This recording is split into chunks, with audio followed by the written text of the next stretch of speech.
All right, we're going to go ahead and get started. Welcome to the UNM Law and Mental Health Didactic Series.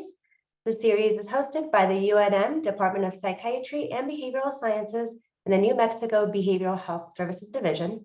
We're so glad to have you all here to join us today. I'm Anna Friedman, and I'm one of the forensic postdoctoral fellows in the Department of Psychiatry and Behavioral Sciences here at UNM. A few things before we get started.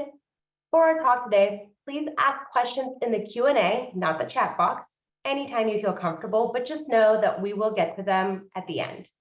Also, we do try our best to get to as many of your questions as possible, but we're not always able to get to them all, so please forgive us if we cannot get to yours.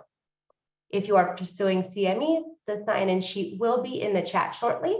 If you are pursuing APACs, a link will be posted in the last 5 to 10 minutes. Please make sure that you save your certificate after you've completed it because we do not keep copies. The recording link and the PowerPoint slides should be available sometime in the next week. For next week's talk in the series, we have Dr. Tony Walker and Dr. Florencia Ituri discussing outpatient juvenile competency restoration. Okay, so now it's time for what we've all been waiting for. I'd like to introduce you to today's speaker who will be discussing psychosexual evaluations with Spanish-speaking individuals, Dr. Leonardo Bobadilla. Dr. Bobadilla was born and raised in Bogotá, Colombia, and moved to New York City at 16. He graduated Magna Cum Laude from the University of Texas at Dallas and completed post-baccalaureate positions at the Dallas County District Attorney's Office and the Psychiatry Department at UT Southwestern Medical Center. He completed his pre-doctoral internship at the Federal Medical Center in Butner, North Carolina, and received his Ph.D. in clinical psychology from Florida State University in 2008. He was an assistant professor at Western Carolina University from 2008 until 2013, and then moved to complete a postdoctoral residence at the Sex Offender Treatment Program at Oregon State Hospital from 2014 to 2015. In 2015, he became the director of the forensic emphasis at the School of Graduate Psychology at Pacific University, where he is now an associate professor in the clinical psychology Ph.D. program. He has published and co-authored multiple papers on the neurobiological substrates of psychopathy and other cluster B personality disorders. And he supervises a team of bilingual, bicultural doctoral students in the Pacific University Psychology Training Clinic to provide culturally responsive assessment and psychological services to the local Spanish-speaking population.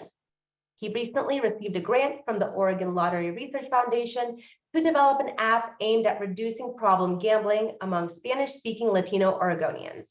And he has a small private practice focused on risk assessment of sexual violence, mostly with pre-trial monolingual Spanish-speaking clients. Dr. Bobadilla, on behalf of UNM, we are excited to have you join our series and thankful for you to be sharing your expertise with us today. And I am going to go ahead and turn it over to you. Great. Thank you so much. I really appreciate that warm intro. I'm very excited, very happy to be here. With that, I will say I talk very fast when I get excited. So please, in the audience, if I'm going too fast, let the moderator know so I can slow down. Before we get going, let me just click here. There we go. We close that. I indeed do not have any financial arrangements related to the content of this activity. And the views that I will be expressing are my own, and they're not those of the necessarily represent the views of our policies and positions of the University of New Mexico. With that, let's move on to our learning objectives for today. And I will say it's a lot of material that, quite frankly, could take a semester seminar and not cover it all. So this is a very broad overview.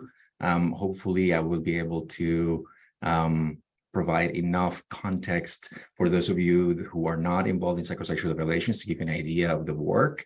For those of you who are already involved in psychosexual evaluations, I'll provide a bit of a context of working with Spanish-speaking populations as they're changing in the US. But this is a very broad, very kind of overview. So with that, I'd like to start recognizing the heterogeneity of Spanish-speaking and Latin American populations in the US, and the relationship that this heterogeneity has to psychosexual evaluations in forensic contexts. And I would like to integrate the risk, needs, responsivity model, R&R, assessments and methods to conduct psychosexual evaluations with Latin American Spanish speakers in the US And finally, develop awareness of potential biases in psychosexual evaluations, in particular with Spanish-speaking populations in the US, and some strategies that I think are helpful to mitigate these biases. So the approach that I will be taking to achieve these objectives will be the following. I will start with providing a very broad overview of sex offense risk assessment measures. For those of you who are already involved in this area of work, this may be a little bit redundant. For those of you who haven't, and this should probably serve just as a very brief introduction that will encourage you to look at further training in these approaches. And then I am going to be using a biopsychosocial historical cultural framework to examine the application of these measures among Spanish-speaking populations in the US. And I will be simultaneously trying to weave in the risk, needs, and responsibility principles. And then finally, I hope to be able to provide just a few practical applications for psychosexual assessment writing with this population. So with that, let's start with a brief overview of risk assessment as psychosexual risk assessment. And so it could be said that it has been proposed that these measures have been developed in waves, or psychosexual assessment has developed in waves. The first wave was clinical judgment, which essentially relied in anamnestic methods. The clinician would just use their own expertise and clinical judgment to decide an individual's level of risk, their amenability to treatment, and perhaps not surprisingly, given the cognitive biases that are inherent to human nature, these assessments were, quite frankly, not better than chance. With the advent of statistical methods in psychology and the use of these methods to identify, so these statistical methods were used to identify factors, but that were actuarially related to actual risk of recidivism. A lot of the emphasis was the criminal recidivism, and then it was adapted to sexual violence risk assessment. And the identification of these factors vastly improved upon the clinical judgment method. And this, some examples of this actuarial measures include the static 99, which I will be talking a fair bit today because it is one of the most widely used measures, actuarial measures of risk assessment, and others like the Sex Offender Risk Assessment Guide. Following the actuarial assessment wave, if you will, came the dynamic assessment wave, in which was the recognition that a lot of the risk factors captured by actuarial assessments were of historical nature and, as it were, the individual cannot do anything about. So their criminal history, for example, the amount of arrests they've had, the type of crimes they've had, that may in fact be related to risk, but are not amenable to change. Whereas dynamic assessments focus on factors that were theoretically and empirically related to risk as well. And so things like, for example, criminal attitudes, the type of the social circles that the person ran into, those are indeed factors that are associated with risk, but are arguably and empirically, they are factors that can be changed and modified with treatment and intervention in order to reduce risk. So this integration of actuarial and dynamic assessments further improved the prediction of risk of sexual offense risk assessment. Now, based on this approach, other measures have arisen. I'm going to talk a little bit about the Stable 2007, which is frequently used in conjunction with the static 99 to provide a risk assessment in psychosexual evaluations. But there are other ones, including structured professional judgment measures like the RSVP, which is similar to the HCR20, similar researchers and approaches. but essentially is a way to take factors that have been related theoretically and empirically to risk, and it guides the assessor in order to help them make a risk assessment. Now, there's some questions as to what the fourth wave of risk assessment will be. There is a lot of talk currently regarding measures that start including protective factors. So, for example, if the individual happens to be particularly caring or may have cognitive abilities that are superior, would those factors may help also reduce risk. There is some data coming out on this, and some of these measures have been created. The data are still fairly equivocal and fairly new. That is certainly one area that is receiving a lot of attention. I have my own ideas of what I think the fourth wave will be, but for now, let's just say that we are in kind of 3.5 is kind of the current wave that we're in. The combination of actuarial dynamic assessments and looking at other approaches that might further improve risk assessment. Okay. Simultaneously, as these measures were being developed, researchers and theoreticians very much involved in the development of these measures also started elaborating the risk, needs, and responsivity model or principles. And the idea is that there are these factors. So risk principle, for example, by using these measures, we're now able to get an idea of an individual's level of risk compared to a known population of people who have committed offenses, and that it is important then to consider that risk in order to match treatment and interventions to the risk of the reoffending. Individuals who are going to, so not everybody who commits a sexual offense is going to be at high risk of reoffending. So considering that person's baseline risk, if you will, if they're low risk, consider how might that risk be matched to services compared to a person who may be at very high risk of reoffending. Very different profile, and it's going to require a different level of services. And this was elaborated by a number of people that I will say Andrews, Bonta, James, and Vermeth are pretty much considered a kind of foundational in this area, but certainly not the only ones. So I'm just going to have that there. The needs principle is the idea that you're going to target, to make sure it's showing up. Yep. Needs principle. You're targeting factors that contribute to the continuation of criminality. I alluded earlier to criminogenic thinking, antisocial attitudes, antisocial peers and groups. These are factors that can be targeted and can reduce risk. And so identifying through these assessment measures, what are the individual's needs? What are the things that can be targeted and changed in order to improve outcomes? And finally, we have the responsivity principle. And it is an individual's ability to benefit from treatments, from interventions.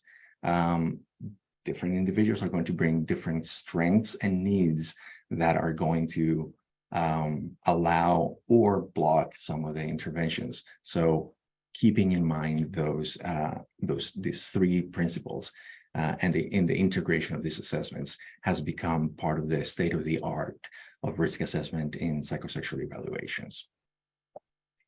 And we use actuarial and dynamic risk factors as measures to systematically assess R&R of individuals in psychosexual evaluations. I kind of said that. Okay. So let's sharpen our focus a little bit on the Static 99R and the STEP 2007, very well known, widely used actuarial and dynamic risk assessment measures. I will not spend too much time. Again, I imagine many of you are quite familiar with these measures, but just to kind of give an idea for those of you who may not be, to give an idea of the targets of these measures and how I will then be using some of these items to illustrate how cultural considerations with Spanish-speaking populations in the US may have particular relevance and importance in report writing and assessment.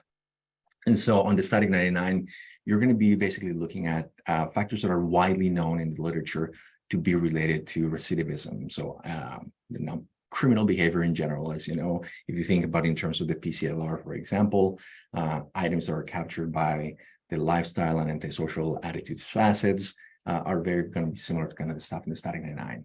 Prior sex and non-sexual violence convictions, index non-sexual violence, the type of victims that the individual has had, if the person is a stranger, an intrafamilial victim, whether the victim is a male or a female, those are going to be actuarially related to risk in different ways. And the task of the assessor is to tally those factors.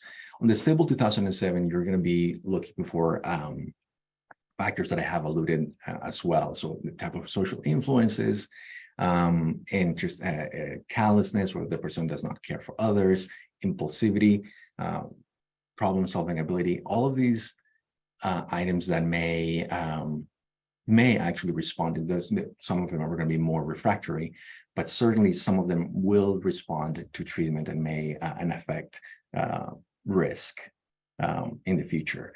I will make a quick kind of mental note for us to kind of put in the back of our mind. Negative attitudes or extreme negative attitudes, hostility towards women. I just kind of call it misogyny, because it's a cultural item that certainly is a facet within various subcultures in the US. So let's put that in the back of our mind regarding assessment.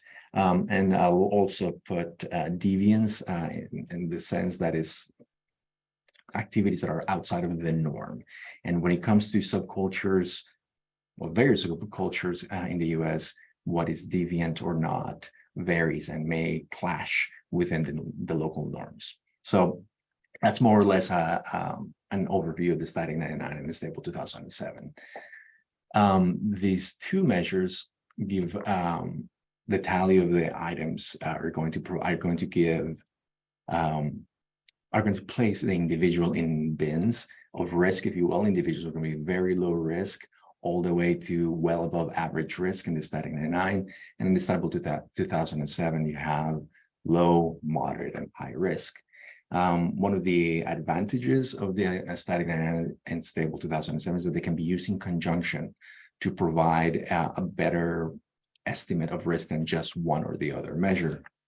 And that is certainly the practice in many places that can provide access, that has access to clinicians that utilize both. Of note, although the static and the stable are measures designed to assess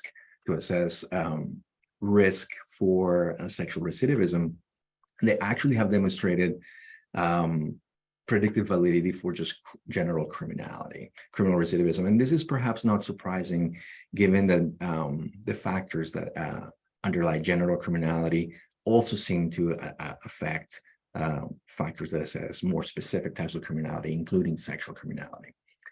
Not surprisingly, perhaps, oh, you guys I don't know if you guys are not seeing this. Oh, I forgot to forward my slide. I apologize for that.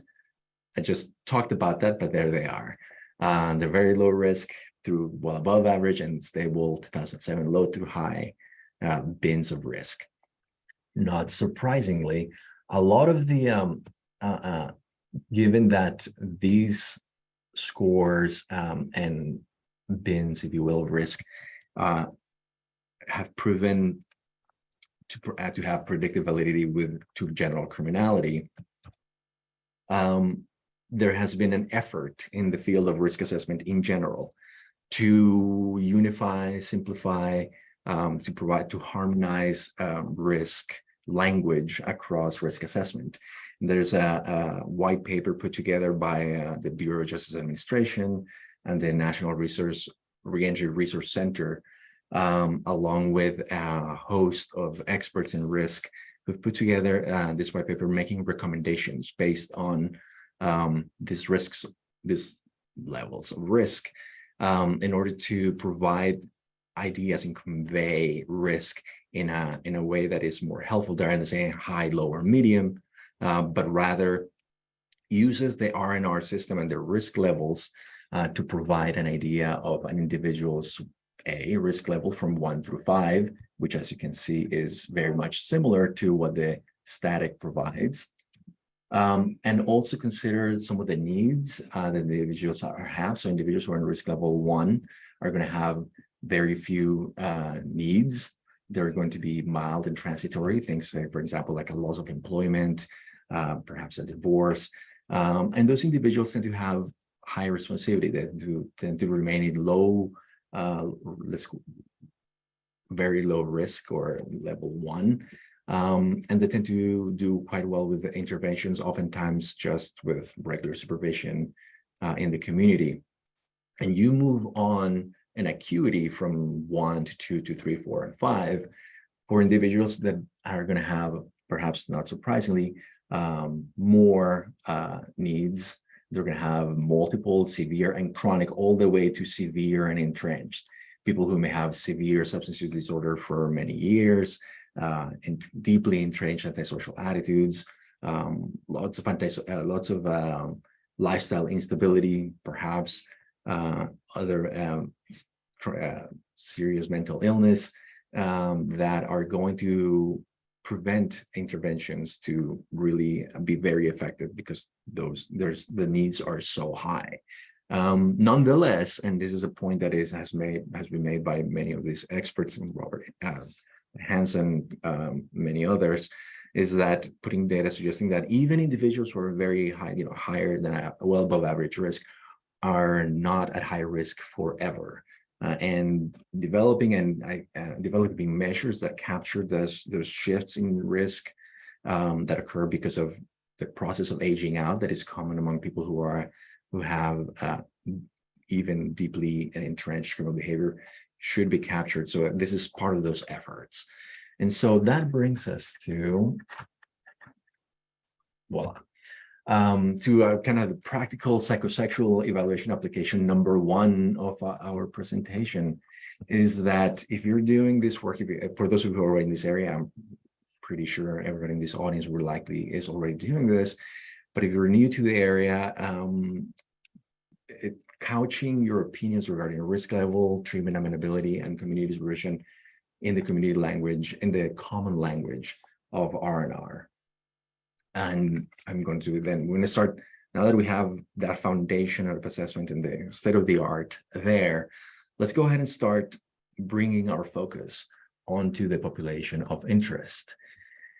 And I, in grad school, I had the fortune of being, even though I was very interested in psychophysiology, I had the good fortune of my mentor being also very interested in behavioral genetics, and I was exposed to behavioral genetics approaches, and it really helped inform my thinking about a lot of the issues.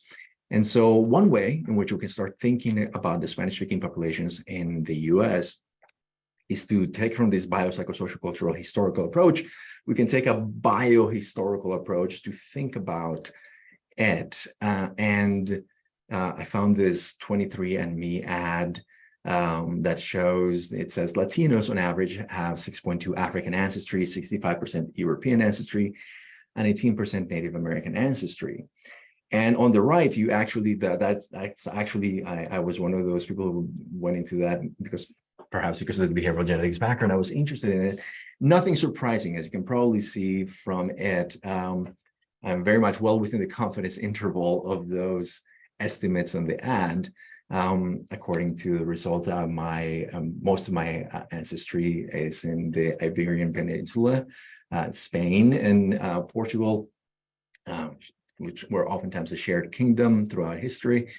And about 59% of it, about 33% of it of East Asian and Native American ancestry.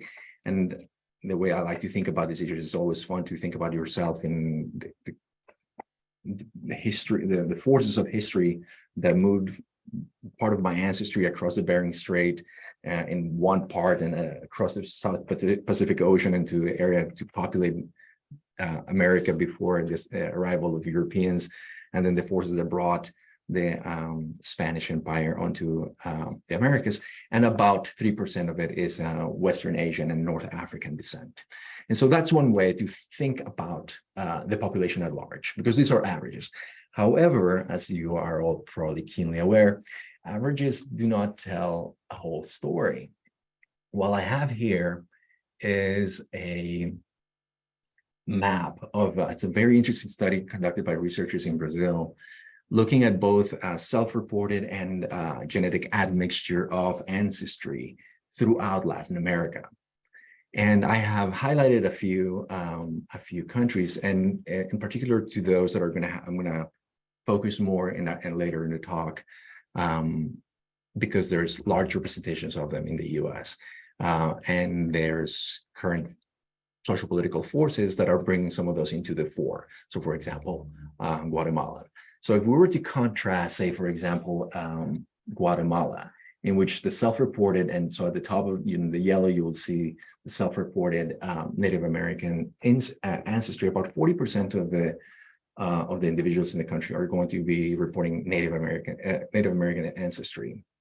And we contrast that with, say, Venezuela, which has about very little, so about 2.7% is going to be Native American, but about 55% of it is going to be report sub-Saharan African descent. And that is interesting for a variety of reasons if you take a historical perspective as to why, if you think about the slave trade and how it affected the populations of the Antilles and the Caribbean, but it perhaps didn't reach the other side of the continent or parts of the Spanish Empire that did not rely on enslavement of sub-Saharan African individuals was not as widespread, and it has an effect onto today on the population. And it also is going to have an effect not just phenotypically, if you will, if you want to think about it that way, but also culturally. And both that cultural and phenotypic presentation is going to affect how the person presents once they are in the US. And I will also highlight a couple of other places. I'm going to have Bolivia, in which it's a majority Native American population, about 60%. And let's say Argentina, which has very low self-reported and detected admixture of both populations. There's some current debate as to whether those numbers are a little too low, but it is still a contrast, and it's a study of contrast, if you will. And I'm going to also highlight Brazil because it's an interesting passageway into the complexity of these populations here in the US, and you'll see in a second why. But briefly, Brazil actually resembles perhaps Venezuela in a way, in that a large percentage of the population, about half of it, reports sub-Saharan African ancestry, and a much lower percentage of Native American. I will say that's probably a large undercount because there is a large Native American population still in Brazil, but likely undercounted in these studies. So with that, let's jump, let's take our focus away, let's focus out, I'm kind of I'm moving my hands like this, like a microscope. That's kind of how I think about it. And so let's bring our microscope closer into the US. So now that we move away from Latin America, what do these differences and mean for when these populations arrive in the US? And this is an interesting story that that I particularly like, and it's a data blip, essentially, a coding error within the census counting, and the American Community Survey that is done yearly. In 2019, about 14,000 individuals identified as Latino, Hispanic, and Brazilian, right? Now, the federal definition of somebody who is Hispanic, Latino in the US excludes individuals who are of Portuguese descent, which is Brazil, for reasons that we would have to ask the Nixon administration why they decided to do it that way. But the fact remains that some individuals who are of Brazilian descent identify here in the US as Hispanic Latino. Now, I can think of historical reasons as to why that is accurate. But nonetheless, what it seems to be happening is that, and I'll forward, is that in 2020, in general, the census, the census has done is back code. So if an individual identifies in the census form, so there's two questions that deal with this. I think it's question 7 and 8. If you're Hispanic Latino, then it asks you what race, and you can identify a country of origin. If you identify Brazil there, then the census, they would backcode and exclude individuals who were Brazilian, even though they self-identified as Hispanic Latino. In 2020, it was an error encoding, and whoops. Interestingly, it makes it very interesting because all of a sudden, I'm going to go back. It then shows a large number of individuals who are Brazilian who identify themselves as Hispanic and Latino. Now that's, a small parenthesis, but you may in fact find yourself especially in areas in which there are high rates of Brazilian immigrants, like in Massachusetts, Boston areas, South Florida, in which an individual may identify as Hispanic and Latino, and you think, okay, well, then here I come with my Spanish interpreter, and you need a Portuguese one. So that's just interesting. But I like this quote because I think the large number of Brazilians who self-identified as Hispanic or Latino highlights how their view of their own identity does not necessarily align with official government definitions. And all this makes measuring Hispanic or Latino identity in service complex. It certainly does. And when things are complex, are more interesting, in my opinion. And so let's take our microscope and start kind of looking at this complexity and what it might mean, how it informs this objective one, to give you an idea of the heterogeneity of the population. Wow, I am not talking fast enough, I think. Right, and so we have the Pew Research Foundation has a lot of very interesting data regarding cultural issues of Hispanics, and what they report is that about 47% of the population actually identify their country of origin as part of their identity. In my case, that is often the case. When people ask me where, if I'm Hispanic Latino, I say I'm Colombian, but I also interchangeably use Hispanic or Latino here and there, and that is also the case for a lot of individuals. The next one is going to be people who identify Hispanic or Latino. And among those who identify Hispanic or Latino, the majority of them do not have a preference for one, and about 27% of them identify as Hispanic, and about 18% as Latino. Let's continue on. And I think it's quite apropos, and I love that the University of New Mexico is sponsoring this series, because New Mexico itself has a very unique cultural expression of Hispanicity. And very recently, if you look in the left, you will see a map of people on the census forms who mark other Hispanic. So not identifying a country, but rather just other Hispanic. And you see this concentration in New Mexico and southern Colorado of individuals who check those boxes.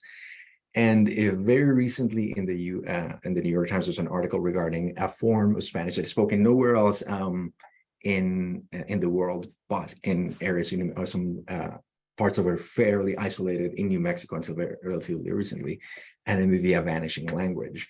And again, these were areas that were first when Spanish conquistadores and Spanish settlers arrived in New Mexico.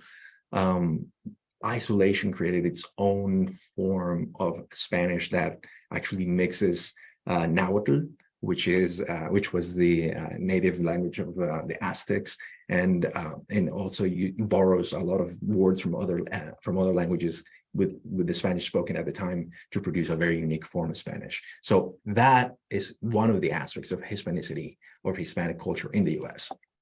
So just interesting aside.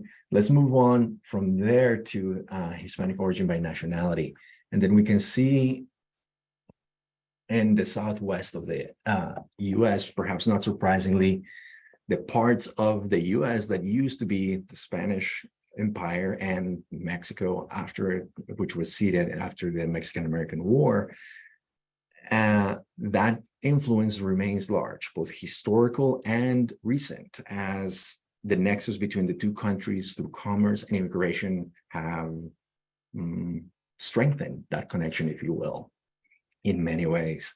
So not surprisingly, the Southwest of the U.S. has a strong influence and a strong number of people, a large number of people who identify as Mexican origin as part of the Hispanic. And then you have individuals who, in contrast, say Puerto Rico, which has been an American territory since the Spanish-American War, concentrated obviously in Puerto Rico, but also in parts of South Florida, South Florida, Central South Florida, and then the New York, New Jersey, Connecticut, Northeast corridor. Now, these two groups are very large and important groups of Hispanic Latino groups in the US, and the ones that we think of. But if we forward again in our shift, in our focus historically, and we start considering other groups and other nationalities, I'm going to highlight for now Guatemala and Venezuela, because we're having large increases in the numbers of individuals from the Northern Triangle in Central America, Guatemala, Honduras, and Nicaragua, and Venezuela for a variety of social-political issues. And so if you look, there's obviously the concentration of these individuals is much lower. Guatemalans are distributed much more throughout the country, in particular in areas that have agricultural areas or industrial opportunities for work. But the Guatemalan immigration and Venezuelan immigration are different, and just going to provide, kind of start going into objectives number 1 and number 2, and weaving in the heterogeneity of the population with risk, needs, and responsibility principles. The nature of immigration, relatively recent immigration to the US from Guatemalan and Central American and El Salvador, Guatemala, Honduras, and Nicaragua has changed from being in the 1980s, large numbers of families who were fleeing political persecution, civil war, and certainly economic factors as well, to currently being a lot of economic factors and a lot of unaccompanied minors coming from these areas. And in the case of, for example, these minors accounted for 75% of the total 222,000 Border Patrol encounters of unaccompanied youth between October 2021 and 2023. So large numbers of young men and young children, and from my perspective, given that a large number of the sexual offenses are committed by younger men, I'm going to focus on that. This has implications for the populations that you're going to be seeing in our practice, and that certainly has been the case for my practice, compared to individuals who may be coming from Venezuela, which had relatively low numbers of immigration into the US compared to other groups, but has tripled since 2010. And the 545,000 Venezuelan immigrants in the United States of 2021 account for just a small share of 7 million who have fled Venezuela since 2015. So there has been a mass exodus of Venezuelans to multiple countries, including the US. And many of them left, especially earlier, were able to leave with their families. Many of them have college degrees. College degrees, they were able to come with their families. And the picture, as you compare and contrast these two groups, I would want to impress upon you the importance of start thinking about how, depending on the region of the country where you are, so whether you are in South Florida and the northeast of the US, Southwest, you're going to be dealing with different populations of Hispanic individuals or Spanish-speaking populations. And considering the person's country of origin, rather than just using this pan-ethnic label, will be far more informative from a risk, needs, and responsibility perspective, given these issues that I'm talking about. And so it's important that you carefully detail the individual's country of origin, their immigration history, whether they came here, because many of my clients, for example, they walk, take trains, buses, walk through the until they arrive at the border, or they were able to fly in, for example. It's going to be very different to have an individual who may have fled Caracas in 2015 with their family. They may be college educated, they may have a small business here in the US, and maybe actually have some level of English, compared to an individual who may be from predominantly Mayan-speaking population in Guatemala. There are 22 Mayan languages spoken in Guatemala, for whom Spanish may actually be their second language, not their first. So you may need a Mayan, if you're an English speaker, you may need a Mayan and Spanish translator to conduct this evaluation. A person who may not have graduated, may not have even been able to attend to fully complete elementary school, and may have deeply entrenched cultural prescriptions regarding behavior that are going to influence their risk profile, their needs, and their responsivity.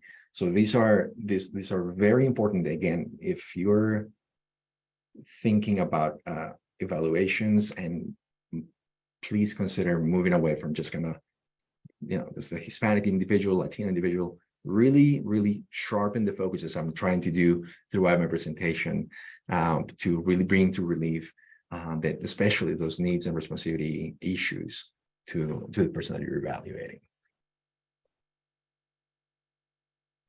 Which brings us to, I'm gonna go through this, far more important.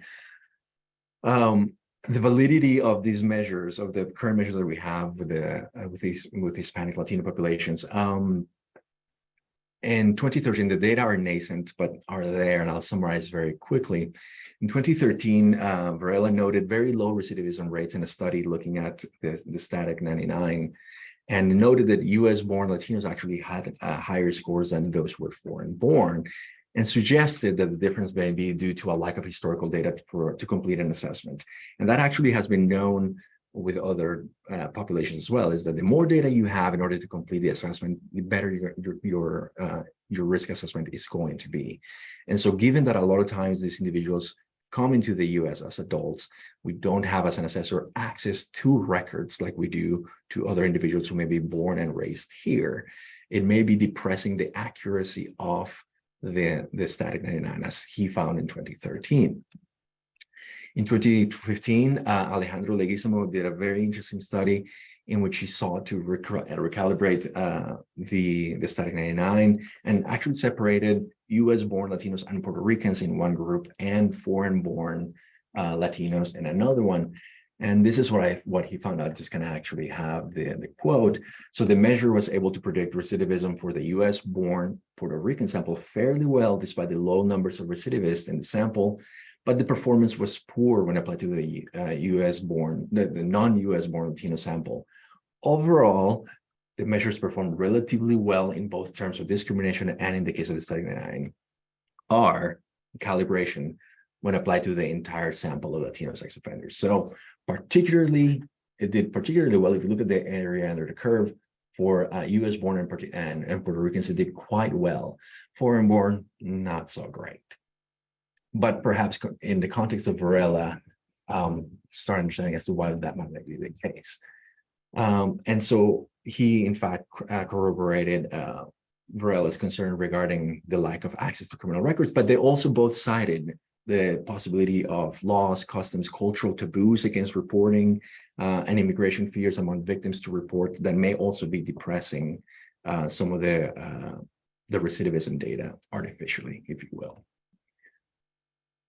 Leanne Hansen in 2017 also found lower static 99 scores and recidivism rates among in a Hispanic California sample. They did not separate by US versus foreign-born, but noted that overall it had good discrimination and adequate predictability comparable to other studies. So 0.72 for the AUC. And in 2018, Lee et al. Conducted a follow-up of a study by Hansen in 2014, and found they suspected that the fact that a lot of the people when they were doing the follow-up, a lot of the individuals who were Hispanic were being deported, that may have actually suppressed the effectiveness of the measure. And what they found is that when they excluded individuals who had been deported from analysis, accounting for deportation and death recidivism rate for Hispanic offenders, sex offenders increased to 5.26 from 2.5 from the earlier 2014 study. And so they became comparable to sexual recidivism rates for white and Black ethnic groups, as well as the norms for the Study 99R. So once again, considering some of the factors that are unique perhaps to some individuals of this heterogeneous population. In fact, well, in this case, deportation. To just kind of give you an idea of the further integration of risk-needs for responsivity and the population, I kind of gave some archetypal examples from my own practice. And so this is a case that I get fairly frequently. These are individuals who may be from southern Mexico, Oaxaca, Chiapas area, who are indigenous. Oftentimes they speak Mixteco, Zapoteco, Maya, Quiche, and have very different norms regarding when you're supposed to be married, how you're supposed to marry, who can you marry, and arrive in the U.S. to communities. There's, for example, a community right outside of Portland, about, I don't know, 30 minutes, it's called Woodburn, which has a very large concentration of Guatemalan and Mexican and indigenous population. And it's not uncommon to see families that know each other from the country of origin also have links in this town. And so oftentimes relationships occur between individuals who are in their early 20s, say, for example, and they marry a 16-year-old with the knowledge, approval, and encouragement of the families, because this would not be an issue at all in their home country.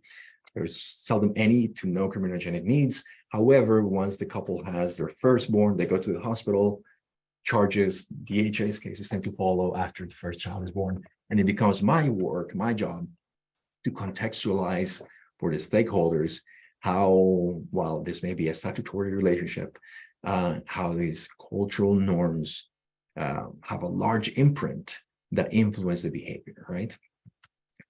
We have also an archetypal case are going to be people who are going to be single or remarried, a father in their 30s and 50s with multiple stressors, no criminogenic needs, but oftentimes caring for multiple children, and offends an oldest step or biological daughter.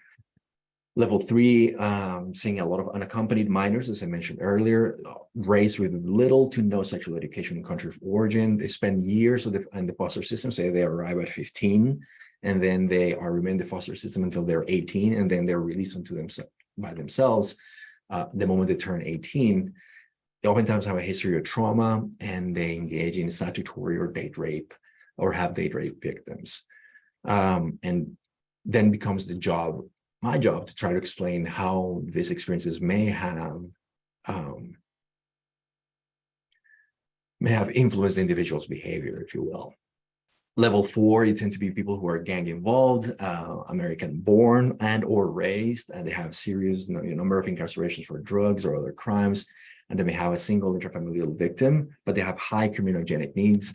And then 5, person who may be American born and raised, serious criminogenic needs, antisocial traits, multiple victims outside of their family, or same-sex or boy victims. These are, so this is just kind of to provide further integration, if you will, of the acuity of what the cases look like.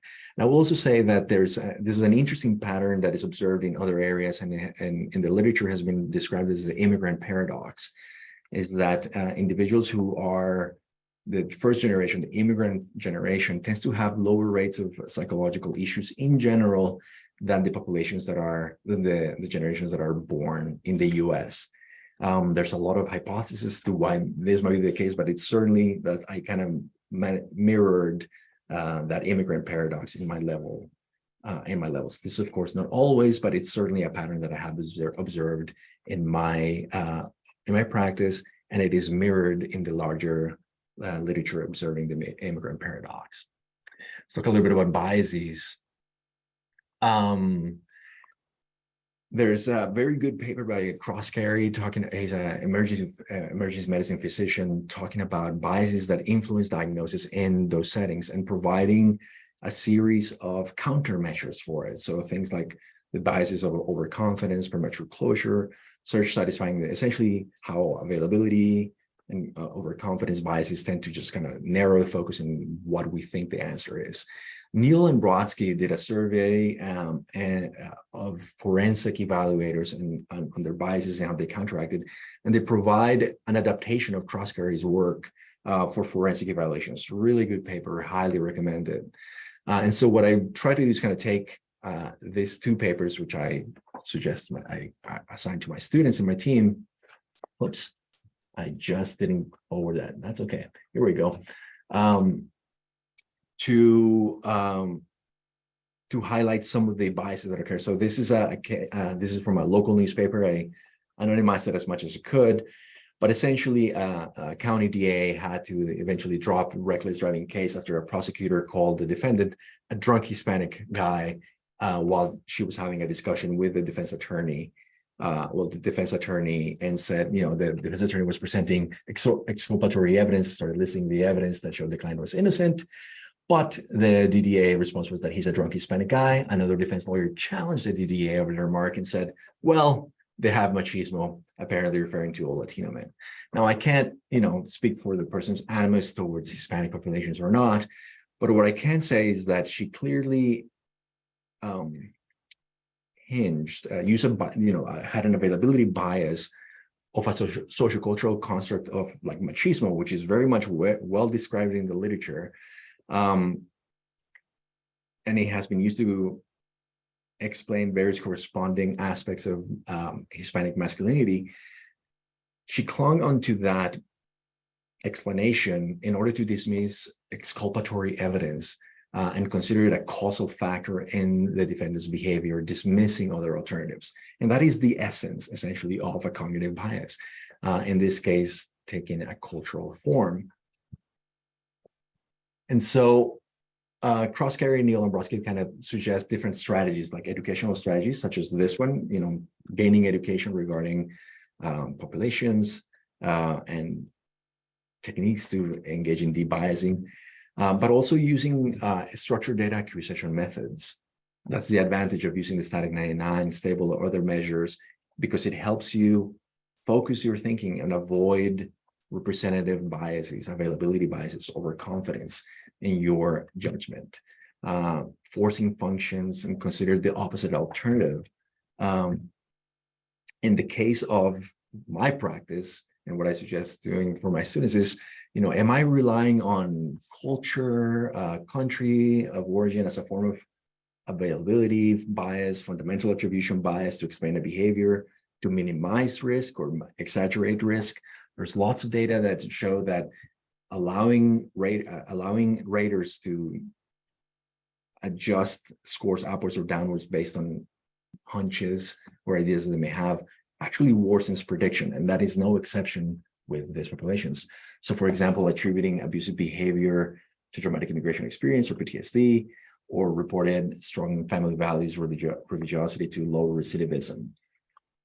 I will say that sometimes, I'll wrap it up fairly quickly here, that we think of these biases as kind of being negative attitudes toward that. I think that these biases are increasingly, in my opinion, worrisome trends to also help individuals in a social justice spirit, if you will.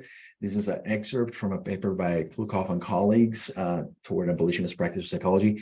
And they actually cite Leguizamo's paper, which I talked about earlier, which found that the static 99 did quite well with Puerto Rican and US born populations. And then later data showed that you actually could use these measures with some success. And the case that they're saying is, let's see, the static 99, the most utilized actuarial risk assessment measures for individuals who have committed sexual offenses were not effective in predicting sexual recidivism in Latino males who were born outside the United States or Puerto Rico. That is not the case. That is actually the opposite. It did quite well with Puerto Rican males, and then goes on to question the whole practice of reliability and validity of these measures based on that, overlooking subsequent data that shows its validity. So I would caution a lot of either ill-meaning or well-meaning biases that you may be having, and counter-transference and adjusting scores to fit counter-transference reaction. Engaging in advocacy, social justice work, and fitting data literature accordingly, despite data to the contrary. So I am going to wrap it up. I'm going to have a list of helpful resources, including my email there. Happy to collaborate and ask any questions, but quite a few things. But I'll cut right there so we have questions, time for questions, which I see there's a few, and I apologize. Even though I talk fast, I still managed to way over time. Sorry.